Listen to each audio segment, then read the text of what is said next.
Hello, today I'm in LEAPMOTOR T03. In this video I'll show you how to manage automatic transmission. In the beginning, take a look behind right side of the steering wheel. Since this is the electric car, it does not have transmission, but we still have this knob, thanks to which we can manage our car.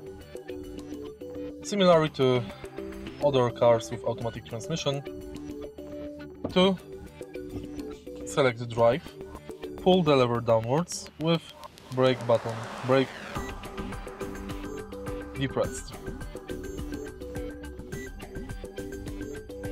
To select neutral, push the lever upwards, and to select reverse, push it again upwards. To go to parking mode, press button at the top of the lever. You can see your current transmission mode right here. If you find this video helpful, please like, comment and subscribe.